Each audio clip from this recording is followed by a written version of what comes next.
Hello guys, welcome back to another vlog Shivani की खुशियाँ official. आप सब कैसे हैं? आई होप सब अच्छे होंगे और मैं भी अच्छे हूँ। और बहुत टाइम हो गया था कि आप लोगों से मेरी बात नहीं हो पा रही थी। माय यूट्यूब फैमिली, जिन लोगों ने मुझे इतना सपोर्ट किया, and thank you so much. And सबके कमेंट्स सेक्शंस में मैंने आज कमेंट्स देखे एंड मैं भी रिप्लाई नहीं कर पा रही हूँ क्योंकि मैंने अभी सेलेक्ट नहीं किए हैं, बट मैंने सबके रीड कर लिया और मैं बहुत जल्दी न्यू ब्लॉग बनाऊंगी और आप सबके कमेंट्स का रिप्लाई भी करूंगी।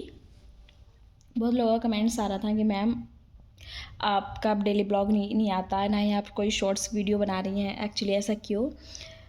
ऐसा कुछ भी नहीं है, बट मुझे टाइम ही नहीं मिल पा रहा है बस इस वजह से। और मेरी जो नेक्स्ट प्लानिंग है वो अपने फ्रेंड्स को मैं बताना चाहूँगी कि हम लोग मनोना धाम जाने वाले हैं, जो कि बरेली में है और खाटू श्याम बाबा का मंदिर वहाँ फेमस है और हम लोग वहाँ जाएंगे। लेकिन अभी हमारी कोई प्लानिंग नहीं है, बट हम सोच रहे हैं कोई हॉलीडे वगैरह आए तो हम वहाँ जाएं, क्योंकि हम पहले खाटू श्याम जी के जो राजस्थान में है सीकर ज़िले में, हम लोग वहाँ भी गए थे। बट हम मनोना धाम जाने की सोच रहे हैं कि अगर हमारी भगवान हमें बुलाते तो हम ज़रूर जाएंगे।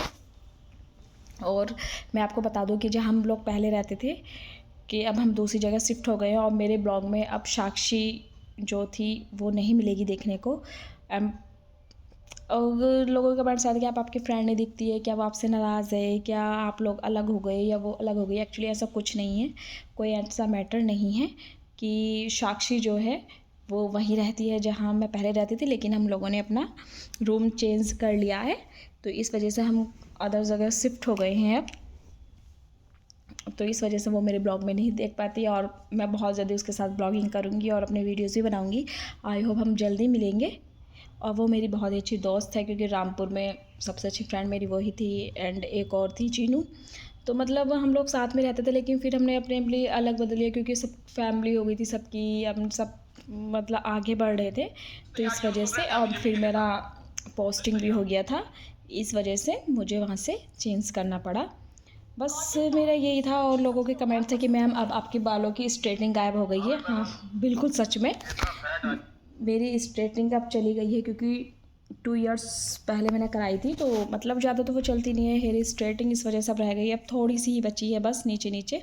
मैं सोच रही हूँ कि इसको कराऊंगी, लेकिन अभी कराने का कोई फ़ायदा ही नहीं है क्योंकि विंटर चल रहा है, क्योंकि बालों को 4-5 दिन तक ओपन रखना होता है।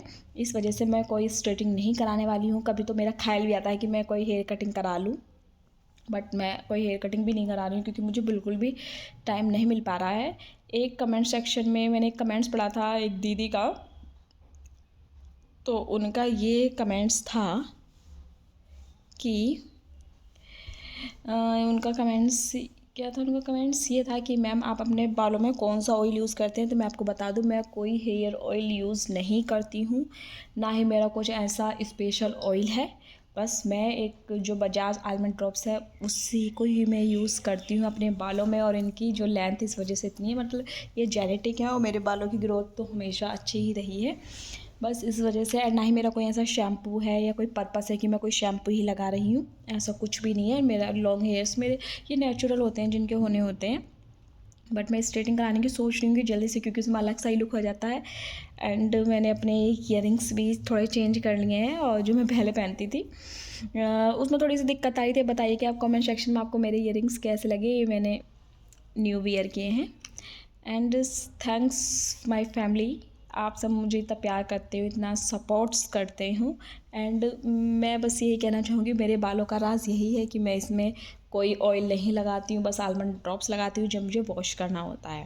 पहले तो मैं कभी भी वॉश कर लेती थी, कोई सा भी शैम्पू यूज़ कर लेती, बस अब मैं पर्टिकुलर शैम्पू यूज़ करती हूँ, ट्रेस्मी का ही करती हूँ मैं, या फिर लॉरेल पेरिस का कर लेती हूँ। अदरवाइज़ मैं कुछ भी यूज़ नहीं करती हूँ अपने बालों पर, ना ही मैं कभी मेहंदी वेहंदी लगाती हूँ। बस इनकी ये ऐसे ही हैं।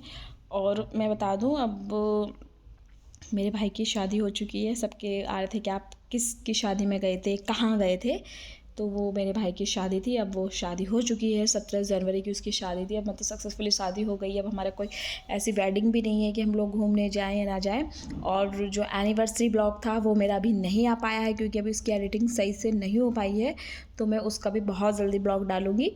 बस थोड़ा डिले हो जाता है और कुछ भी नहीं है। ठीक है, ओके, बाय बाय गाइस, फिर मिलते हैं।